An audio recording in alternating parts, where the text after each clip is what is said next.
कुछ बहुत अलग लेके आए हैं, अनोखा और यूनिक लेके आए हैं। जी हाँ, जीटीवी और लाइट ब्लड प्रूफ व्हीकल के बाद में हमारे पास में है भारतीय फौज या इंडियन आर्मी से अब स्विंग सेक्टर का सेल्फ लोडिंग मिक्सर SLM 4300। जी हाँ, तो आज की स्पेशल वीडियो इसके बारे में होने वाली है कि हमारी जो मिलिट्री है, हमारी जो फौज है वो कैसे बना रही है भैया रोड उनके लिए, कैसे फौजी रोड बनाए जाते हैं, क्या कुछ इस मशीन के बारे में खास है, उन्होंने क्यों चूज़ कर लिया कि हम स्विंग सेक्टर की मशीन ले लेंगे और कोई मशीन नहीं लेंगे। तो सारी चीज़ों के बारे में बात करेंगे। अगर वीडियो पसंद आए तो लाइक शेयर सब्सक्राइब कर सकते हो, फ्री रहेगा आपके लिए। और एक चीज़ और, अगर बहुत ज़्यादा पसंद आ जाए तो आप इसको व्हाट्सएप स्टेटस वगैरह ग्रुप वगैरह पर शेयर कर सकते हो ताकि और भी लोग जान सके कि हमारी मिलिट्री क्या यूज़ कर रही है, हमारी फौजें क्या यूज़ कर रही है, हमारी फोर्सेस क्या यूज़ कर रही है। स्विंग सेक्टर का सेल्फ लोडिंग मिक्सर SLM 4300 क्यों है खास। तो चलो शुरू करते हैं हम फ्रंट से। सामने की तरफ से आपको व्हीकल देखने में काफ़ी ऑर्डिनरी नहीं लगेगा, बहुत अलग लगता है। क्यों? बिकॉज फर्स्ट जो आपको ये कैमोफ्लैग पेंट आता है, ये जो मिलिट्री का सिग्नेचर पेंट है, ये बहुत अच्छा लगता है, ये सीधे हिट करता है आपको अंदर की तरफ। दूसरी बात, यहाँ पे अंदर की तरफ आपको इंटरकूलर दिखेगा, रेडिएटर दिखेगा। इसके ठीक पीछे महिंद्रा का इंजन लगा है, 110 हॉर्स पावर का महिंद्रा का इंजन लगा है। सेम इंजन यूज़ होता है गाड़ी को ड्राइव करने के लिए। ये गाड़ी 4x4 के अंदर आता है और पीछे वाला जो आपका जो ड्रम चलेगा वो सारा चलेगा, वो भी AC इंजन से चलता है। मतलब ये ही एक जो मेन इंजन है पूरी गाड़ी को ड्राइव करेगा। अगर सामने से देखोगे ना तो आपको ये बहुत हैवी दिखेगा, मतलब ये फुल हैवी है और इसमें कुछ भी आपको लोकल क्वालिटी का नहीं लगेगा। इसमें हर कुछ इन्होंने फुल हैवी लगा हुआ है। यहाँ पे ग्रिल लगा रखी है ताकि लाइट्स वगैरह जो है ना वो किसी भी फॉर्म में डैमेज ना हो जाए। एक चीज़ और देखो, जनरली आपने देखा होगा यहाँ पे ना फाइबर वाली लाइट्स के ग्लास आते हैं। यहाँ पे इन्होंने ज़्यादा देर तक काम कर सकें, स्नो में काम कर सके, लंबे वर्किंग आवर्स तक काम कर सकें, ये पिघल ना जाए किसी भी तरह से फाइबर यहाँ पे। तो ये शीशे का दे रखा है, ये कांच का दे रखा है, बहुत अच्छी चीज़ है। यहाँ पे आपको टर्न इंडिकेटर्स वगैरह देखने को मिल जाते हैं, रिफ्लेक्टर्स वगैरह देखने को मिलता है, 3M रिफ्लेक्टिंग टेप आपको मिलेगा। अच्छा, हिंजेस देखो इनके कितने मोटे हैं। एक्चुअली इंजन कवर जब बाहर होता है तो इसी के ऊपर बाहर आता है, वो सारी चीज़ें। अब यहाँ पे एक चीज़ और देखने को मिलेगी कि आपको वाइपर देखने को मिल जाएगा। और ये वाइपर सिर्फ पानी नहीं हटा सकता, रेन नहीं कवर कर सकता, ये जो वाइपर है वो आपका स्नो भी हटा सकता है, जो कि अपने आप में कमाल की चीज़ है। पीछे की तरफ देखने के लिए एक और मिरर आता है जो कमाल की चीज़ है। क्यों? क्योंकि पीछे की तरफ देखने की बहुत ज़रूरत पड़ती है जब स्पेशली फ्रंट मूवमेंट करते हैं। और कई बार हम लोग रिवर्स भी कर लेते हैं गाड़ी को, ऐसे ही करते करते हेल्प करेगा हमारी फोर्सेस को। नीचे की तरफ आपको बम्पर वगैरह देखने को मिलेगा। यहाँ पे एक हॉर्न है जो कि बहुत बढ़िया लग रहा है, क्यूट सा लग रहा है मेरे को। यहाँ पे आगे की तरफ प्लेस किया गया है। अब हम नीचे अगर देखने की कोशिश करें यहाँ से तो ये इनका कमेरो का एक्सल होता है और बहुत हैवी है भैया, बहुत हैवी है। कमाल की हैवीनेस इसके अंदर देखिएगी आपको। ये फुल हैवी एक्सल है, कंप्लीटली वैट एक्सल होता है। इसमें पूरा अंदर की तरफ ही ब्रेक होते हैं और वैट ब्रेक्स लगते हैं। और ये अगर आप चेन्स वगैरह देख पा रहे हैं उनका सीन मैं आपको दूसरी तरफ से समझाऊंगा। यहाँ से जो इंजन है उसका एग्जॉस्ट इन्होंने बाईपास किया हुआ है, तो सामने की तरफ ही इंजन का एग्जॉस्ट बाईपास होता है, तो पीछे एग्जॉस्ट पूरी तरीके से बच जाता है। तो कहीं भी एग्जॉस्ट बाईपास पीछे की तरफ नहीं है, आगे की तरफ ही हमने एग्जॉस्ट बाईपास किया हुआ है। जब सामने की तरफ से आप बात करते हो तो फ्रंट में जो है आपको ये शीशा दिख जाएगा, जिससे काफ़ी अलग अलग एंगल्स पे आप अलग अलग यूसेस के लिए ले सकते हो। एक चीज़ और दिखाऊंगा, अगर यहाँ से हम देख पाएंगे कि यहाँ से एयर इनटेक मिलता है गाड़ी के अंदर, ताकि ज़्यादा हवा आ सके। स्पेशली ये उन एल्टीट्यूड्स के लिए बनाया गया है जहाँ पे लो ऑक्सीजन रहती है, तो लो ऑक्सीजन में इंजन अपनी पूरी कैपेसिटी के साथ काम कर सके, इस चीज़ के लिए ये दिया गया है। अब यहाँ एक एडब्लू टैंक मिलता है, इसकी कैपेसिटी जो है वो ऑलमोस्ट 40 लीटर के आसपास की होती है। तो ये आपको एडब्लू टैंक मिलेगा। क्यों? क्योंकि गाड़ी BS4 कंप्लाइंट आती है। CEV जो हमारे नॉर्म्स 4 है, मतलब कंस्ट्रक्शन इक्विपमेंट व्हीकल के लिए जो 4th नंबर के नॉर्म्स है, 4th टियर के नॉर्म्स है, वो एप्लीकेबल होते हैं। नॉर्मली पैसेंजर व्हीकल में हम BS6 में जाते हैं, इनमें BS4 नॉर्म्स आते हैं। यहाँ पे देखो अंदर की तरफ प्रॉपर मड गार्ड्स वगैरह दिए गए। इनको मैं कहूँ स्नो गार्ड तो बहुत बढ़िया रहेगा। ये इन्होंने यहाँ से एग्जॉस्ट बाईपास किया हुआ है। पीछे की तरफ सारे फिल्टर वगैरह देखने को मिलेंगे। अब एक चीज़ आप देखो कि यहाँ पे ना कोई भी चीज़ ऐसी नहीं छोड़ी इन्होंने, एक लूज छोड़ दियो या किसी भी फॉर्म में परेशानी वाली चीज़ हो, तो वो एक पर्टिकुलर पार्ट बहुत अच्छा लगता है। अगर हम इन टायर्स की बात करें तो दोस्तों इनका जो साइज़ है वो बहुत अलग है। एक्चुअली है तो ये 20 इंचेस के टायर, पर इनको सरफेस बहुत चौड़ा है, मतलब इनकी जो चौड़ाई है वो बहुत ज़्यादा है। ये 405/70/20 के टायर है। अब 405/70/20 के टायर तो कहीं नहीं देखे होंगे। जो हमारे जनरली ट्रक के टायर होते हैं वो भी 295/90 या 20 होते हैं। मतलब उनकी ऊंचाई तो इतनी होती है पर चौड़ाई कम होती है। मतलब सोचो ये वो 300 से लेके 400 के आसपास जाते हैं। तो 405 मतलब बहुत बड़ा इनका कॉन्टैक्ट पैच है। और इसके ऊपर जो जंजीर लगाई गई है स्नो में चलाने के लिए लगाई हुई है। और ये कम्प्लीटली वैट एक्सल है, इनका काफ़ी हैवी है और ये लाइव एक्सल है, मतलब इसमें पावर आती है। अच्छा, इसके नीचे जो है आपको इंजन हम दिखाने की कोशिश करेंगे थोड़ी देर बाद। तो यहाँ पे आपको इंजन देखने को मिल जाएगा। ये महिंद्रा की तरफ से इंजन आता है और यही जो इंजन है वो सारी गाड़ी को चलाता है।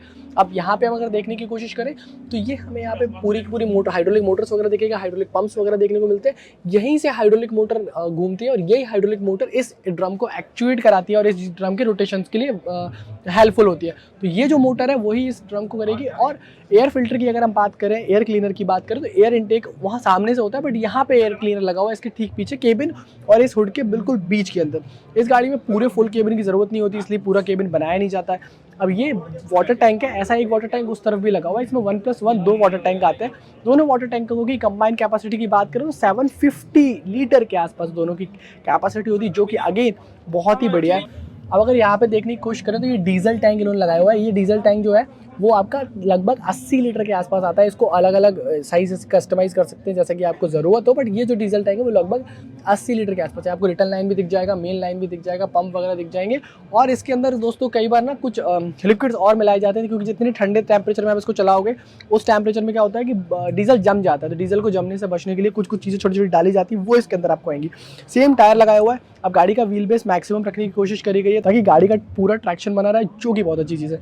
यहाँ से देखो, क्योंकि मिलिट्री ग्रेड की गाड़ी है तो पीछे वर्क करने के लिए प्रॉपर LED लाइट्स हैं। यहाँ पे आपको indicator, back light, reverse light, ये स्टैंडर्ड पार्ट है और इनको कवर अप किया गया है। इसके अंदर कवर अप करने का मेन पर्पस यही था कि भाई गाड़ी में अगर कहीं से कुछ डैमेज होता है, किसी भी फॉर्म में कुछ भी चीज़ होती है, तो ये डैमेज नहीं होनी चाहिए, ये प्रॉपर इंटैक्ट रहना चाहिए, क्योंकि बहुत ज़्यादा इसको ज़रूरी होता है इंटैक्ट होना। पर्टिकुलर लाइट को आप अपने हिसाब से डायरेक्शन दे सकते हो, जैसा आपको जैसा डायरेक्शन देना, थोड़ा बहुत मोमेंट इसका भी हो जाता है। अब एक पर्टिकुलर पार्ट देखो, अब यहाँ पे आपको ग्रीस पॉइंट दिखेगा, यहाँ पे ग्रीस पॉइंट दिखेगा। इस तरह से गाड़ी में बहुत सारे ग्रीस पॉइंट दिए हुए हैं। इन ग्रीस पॉइंट्स का फायदा ये है कि इन ग्रीस पॉइंट से आपको ग्रीस करना होता है ताकि गाड़ी बढ़िया तरीके से अप टाइम दे और बहुत सही तरीके से चलते रहे। तो ये चीज़ ध्यान रखना जब भी आप गाड़ी ऐसे मतलब नॉर्मली गाड़ी चला रहे हो। अब ऑब्वियसली हमारे फोर्सेस में तो पता होता है, लोगों को प्रॉपर्ली ट्रेंड होते हैं, तो वो चीज़ है।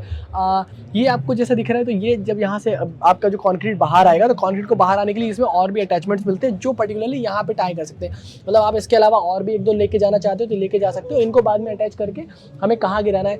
इसका फ़ायदा ये होता है कि ये एक्चुअली मिक्सर इस हिसाब से डिज़ाइन किया गया है, इस तरह से डिज़ाइन किया गया कि उसमें जब आप फैलाओगे मिक्सर बन जाएगा। मान लो आपको 4.4 मीटर क्यूब का आपने जो कॉन्क्रीट है वो बना लिया।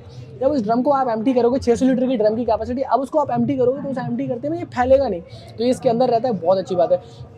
अब इस चैसी के बारे में एक बहुत कमाल की बात मैं आपको बताता हूँ कि जो चैसी है इसको इन्होंने रीइंफोर्स किया हुआ है। बहुत सारी जगह से इसमें प्लेटें डाली हैं, बहुत सारी जगह से इसको रीइंफोर्स किया है। नॉर्मल वाला जो हमारा मिक्सर लोडर आता है उसके कंपैरिजन में इसको और भी ज़्यादा किया हुआ है, जो कि अपने आप में बहुत ही कमाल की चीज़ है।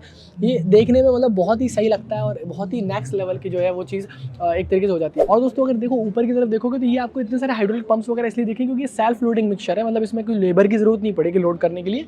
यही नीचे की तरफ आता है, नीचे आपका हीप लगा होता है, वैसे आपका सैंड हो गया, आपका सीमेंट हो गया, उसको उठाएगा और उसके हिसाब से क्वांटिटी को मैशर करके सीधा अंदर डाला जाता है और यहीं से पूरा का पूरा मैशर हो जाता है। ये एक पर्टिकुलर बहुत अच्छा है जो सेल्फ लोडिंग मिक्सचर होते हैं और काफ़ी कैलकुलेटेड जाता है। इसके अलावा आप देखो ये जो सारे आपको हॉसेस वगैरह दिख रहे हैं इनसे भी लोडिंग होती है। जैसे आप यहाँ से देखो कि ये वाला पर्टिकुलर पार्ट, तो यहाँ से वाटर की लोडिंग हो जाती है। सक्शन मोटर इसके अंदर है, पानी के अंदर इसको डाल दिया जाता है, उसके बाद ये अपने आप ही शक करके पानी भर लेता है। तो इसमें पानी भरना हो चाहे कोई और चीज़ भरनी हो तो इन सारे चीज़ों से ऑटोमेटिकली जो है भर सकती है और बहुत ही बढ़िया तरीके से काम करती है। अगर हम यहाँ देखने की कोशिश करें, यहाँ भी आपको कुछ कुछ ग्रीस पॉइंट्स देखने को मिल जाएंगे। हर जगह गाड़ी में ग्रीस पॉइंट्स दिए हुए हैं और ये ग्रीस पॉइंट्स पर काम करना बहुत ज़रूरी है क्योंकि जितने सारे मूवमेंट होते हैं, चाहे हमारा स्विंग हो जाए या मूवमेंट हो जाए, वो पर्टिकुलर मूवमेंट्स इसी तरह से होते हैं।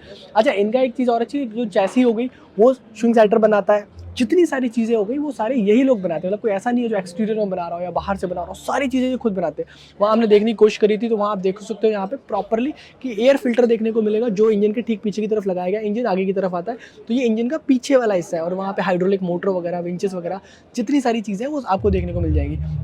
यहाँ पे सारी सक्शन मोटर होती है तो इसमें आप इसको कनेक्ट कर सकते हो। ये भी आपका, ये अभी हाइड्रोलिक मोटर से ऑपरेटेड, इसकी हाइड्रोलिक मोटर यहाँ लगी हुई है। मतलब देखो ये ड्रम की जो हाइड्रोलिक मोटर है वो यहाँ लगी हुई है, जो ड्रम को घुमाती है वो हाइड्रोलिक मोटर पर्टिकुलर यहाँ लगी हुई है। फिर आपको जो सक्शन करेगी वो हाइड्रोलिक मोटर यहाँ लगी हुई है। इस तरह से छोटी छोटी हर एक मोटर है, उसका अपना अपना काम है, बट ये काम पूरा हाइड्रोलिक सिस्टम पर करता है। तो जो 110 हॉर्स पावर का इंजन है वो काफ़ी सफिशिएंट है, एक्चुअली मोर देन सफिशिएंट है। अगर ऑनेस्टली बात करूँ तो लगभग 75 हॉर्स पावर की गाड़ियाँ जो रहती है ना मार्केट में वो ऐसा काम करती है। बट देखो अब आर्मी ग्रेड के लिए जा रहा है, वो उसके लिए जा रहा है तो एक पर्टिकुलर नॉर्म्स के तहत होकर जाता है, तो 110 HP पे ये इंजन काम करता है। अच्छा, ये जो गाड़ी है सारे के सारे इसमें वेट ब्रेक्स आते हैं अंदर की तरफ, पूरे टोटल वेट ब्रेक्स आते हैं और ये सारी चीज़ें, इसकी जो कैपेसिटी है वो 4.4 मीटर क्यूब होती है। अब मैं चलता हूँ केबिन के अंदर, मैं आपको दिखा देता हूँ कि केबिन के अंदर क्या सारी चीज़ें आती है। और जैसे अगर आप पीछे आप काम कर रहे हो तो इसको जब रोटेट करना है तो प्रॉपर रोटेट हो जाता है, 360 रोटेशन हो जाता है। ये इसमें बहुत ही बढ़िया चीज़ है और ये पूरे पैनल के साथ में होता है। तो ऐसा नहीं है कि आपको जो कंट्रोल्स हैं वो आपके चेंज हो जाएंगे, तो कंट्रोल्स आपके आंखें के सामने ही रहते हैं जैसे रहते हैं, बस आपको ये राइट हैंड पे ये सारे कंट्रोल्स और बढ़ जाते हैं। जो कि मेरे हिसाब से बहुत ही बढ़िया चीज़ है। और इसका मूवमेंट जो है वो काफ़ी स्मूथ होता है और ये काफ़ी अच्छे से अटक भी जाता है। और ये ओपनिंग भी काफ़ी वाइड है, ताकि अगर कई बार ऑपरेटर को पीछे देखने के लिए आना होता है तो एक रिवर्स कैमरा भी दे देते हैं ये लोग, ऐसा ऑप्शनल एक्सेसरी, तो रिवर्स कैमरा वगैरह भी आता है, तो वहाँ से उतरने की जरूरत नहीं पड़ती, फिर भी उतर के जल्दी जल्दी जाना तो वो जा सकता है वो चीज़। तो ये कुछ कमाल की बात है इसके केबिन के बारे में। और एक चीज़, सीट कंफर्टेबल है। इसके डिस्प्ले का देखें तो यहाँ पे इंजन प्रेशर वगैरह दिखा देता है, इंजन टेम्परेचर दिखाएगा, इंजन का स्पीड कितना है अभी वो दिखा देगा, और यहाँ पे फ्यूल लेवल दिखा देगा कि 29% इसमें फ्यूल है। इसके अलावा एक कमाल की चीज़ जो आपको देखने को मिलेगी वो बता देता हूँ। जैसे यहाँ पे देखो इंजन कितने घंटे चला हुआ है, 22 घंटे अभी तक इंजन चला हुआ है। डीजल कंजप्शन कितना है उसका, तो माइलेज दिखा देगा एक तरीके से। ECU का वोल्टेज दिखा देगा, ऑलमोस्ट 12 वोल्ट बना रहा है। एडब्लू का लेवल दिखा देगा 63% है। तो ये बहुत सारे पैरामीटर्स यहाँ पे दिखाते रहते हैं। इसके अलावा कोई फॉल्ट वगैरह आएगा ना तो वो भी दिखा देगा। तो ये काफ़ी बढ़िया डिस्प्ले और ये काफ़ी रिगिड है, मतलब ये दिक्कत नहीं आएगी इसमें कहीं भी। इसके अलावा ये वाले गियर्स दिखते हैं आपको 1 और 2, इसको मोड में चला सकते हैं। तो ये पर्टिकुलर मोड के लिए, ये वाला आपका डिफरेंशियल लॉक के लिए हो गया, इंटरएक्सल डिफरेंशियल लॉक, और फ्री मूवमेंट का डिफरेंशियल लॉक वगैरह दोनों चीज़ों के लिए हो जाता है। लो और हाई स्पीड के लिए होता है, बेसिकली RPM सेट कर सकते हो आप इंजन का। ये पीछे के हमारे मिक्सर लोडर के लिए होता है कि लोड करना है अनलोड करना है, जब मिक्स करोगे तो इधर चलाओगे, लोड अनलोड करोगे इधर चलाओगे। ये वाइपर के लिए है, सामने के लिए हज़ार्ड लैंप है और लाइट्स वगैरह है। तो ये सारी चीज़ें हैं इसके अंदर और काफ़ी बढ़िया सा दिख रहा है मेरे को। इसके अलावा यहाँ पे आप देखो तो ये आपका मोड है कि फ्रंट मोड में चलाना है, रिवर्स मोड में चलाना है, तो एक तरीके से वैसे ही काम करता है जैसे हमारा सिंक्रो शटल ट्रांसमिशन काम करता है, ऑटोमेटिक ट्रांसमिशन काम करता है, बिल्कुल वैसे ही काम करता है। यहाँ पे आपको लाइट्स वगैरह के कंट्रोल्स मिल जाते हैं। अब एस्केलेटर, एक तो आपको यहाँ पैर पे एस्केलेटर मिलता है, तो यहाँ से तो आप चला ही सकते हो। साथ में अगर आपको फिक्स RPM पे चलाना है तो पर्टिकुलरली आप जब पीछे काम कर रहे होते हो या गाड़ी खड़ी रहती है तो इस पे पर्टिकुलर चला सकते हो। ये एक बहुत अच्छी चीज़ है। अच्छा, ये आपका फ्लूइड मिल जाएगा, यहाँ से आप काफ़ी सारी चीज़ें मेंटेन कर सकते हो। ये आपका क्लच जैसा कुछ मिलता है। इसके अलावा आप देखो यहाँ पे जॉयस्टिक मिलता है। अभी जॉयस्टिक ना, जो पीछे बकेट दिखाया था ना सेल्फ लोडिंग के लिए, उसको लोड अनलोड करने के लिए, मतलब बकेट को ओपन और क्लोज करने के लिए, और ये जो चीज़ है वो उससे आपका फाइनली वो खुल जाता है। इसके अलावा यहाँ पे आप देखोगे तो ये आपको सारे के सारे लेवर दिखेंगे, जिससे कि आप ड्रम के ऑपरेशन कर सकते हो। जैसे ड्रम को स्ल्यू करना है या फिर वाटर पंप को ऑपरेट करना है, वो यहाँ से हो जाता है।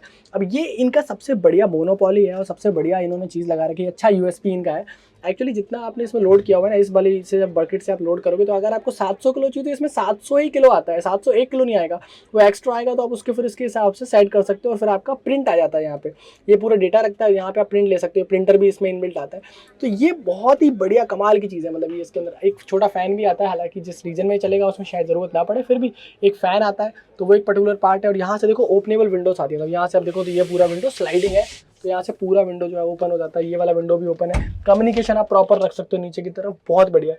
यहाँ से विजिबिलिटी ठीक आती है, पीछे भी आपको वाइपर मिलता है ताकि सही से चीज़ें हो सके, वो एक पर्टिकुलर पार्ट है। और ये देखो नीचे की तरफ काफ़ी सारा स्टोरेज स्पेस आपको देखने को मिलेगा। यहाँ भी आपको काफ़ी बढ़िया स्टोरेज स्पेस देखने को मिलता है।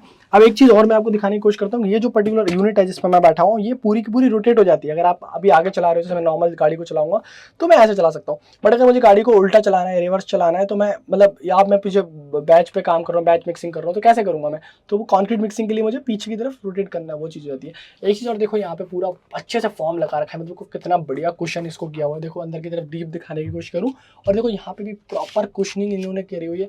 ये लाइट वगैरह मिलती है, तो बहुत ही अच्छे से हैंडल वगैरह लगा के बहुत ही प्यार से बनाया हुआ है, बहुत ही अच्छी चीज़ जो है वो बनाई हुई है। तो दोस्तों ये जो है वो हमारी अब फोर्सेस यूज़ कर रही है। इतना बढ़िया गाड़ी है, मतलब चेन्स वगैरह लगा रखे हैं, स्नो में चलाएंगे इसको प्रॉपरली। जो है वो लद्दाख रीजन में चलाने के लिए बनाया गया है, जहाँ पे स्नो बहुत ज़्यादा होती है, वहाँ पे हम रोड्स बनाने की कोशिश करेंगे। इससे 4.4 मीटर क्यूब का इसका बड़ा सा ड्रम है, ये सारी चीज़ें। अब प्राइस वगैरह मिलिट्री गाड़ी है, मतलब एक फोर्सेस का गाड़ी है, तो हम इसको बता नहीं सकते आपको। बाकी स्विंग सेक्टर का ये बहुत ही अच्छा कदम है कि इतनी स्ट्रॉन्ग रिलायबल गाड़ी हमारे भारत में दे पा रहे हैं वो लोग, और हमारी फोर्सेस उसको एक्सेप्ट भी कर रही है, हम कहीं ना कहीं उसको यूज़ भी कर रहे हैं। तो बस ये सारी बातें थी। ऐसी और वीडियोस देखने के लिए आप हैंडल को सब्सक्राइब कर सकते हो, चैनल को लाइक कर सकते हो, और फोर्सेस के लिए एक लाइक दबा सकते हो इस वीडियो पे। कमेंट करो जय हिंद, ताकि पता चल सके लोगों को कि कितना प्यार हमें हमारे देश और भारत से है।